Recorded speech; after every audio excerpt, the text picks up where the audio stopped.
सोलापूरचं धमकी प्रकरण अजित पवारांना भोवणार का असा प्रश्न निर्माण झालाय। बीडपेक्षाही कुर्डूमध्ये मुरुम माफियांची मोठी दहशत असल्याचा दावा माढ्याचे खासदार धैर्यशील मोहिते पाटलांनी केलाय।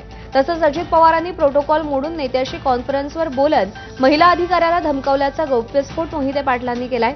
मुख्यमंत्र्यांनी या प्रकरणात तातडीने लक्ष घालत कारवाई करावी अशी मागणीही त्यांनी केली आहे। कुर्डूमध्ये मुरुमचा कारवाईवेळी राष्ट्रवादीच्या एका पदाधिकाऱ्यानं थेट अजित पवारांना फोन करून पोलीस अधिकारी अंजना कृष्णा यांना बोलण्यास सांगितलं होतं आणि यावेळी अजित पवारांनी या महिला आयपीएस अधिकाऱ्याला धमकावल्याचा व्हिडिओ सर्वत्र व्हायरल झाला होता।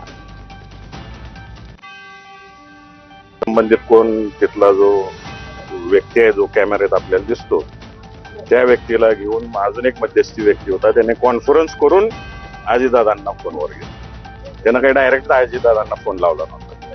जो मध्यस्थी होता त्या मध्यस्थीच्या दबावापोटी अजितदादांना जे काही प्रोटोकॉल्स आहेत ते सोडून बोलण्याची वेळ आली।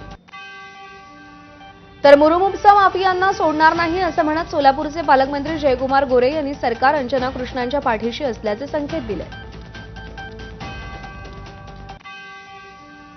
माझी भूमिका ठाम आहे, ना वाळू ना मुरुम कुठल्याही पद्धतीची तस्करी करू दिली जाणार नाही आणि त्या अनुषंगानं जो कोणी करेल त्याच्यावर कारवाई होईल।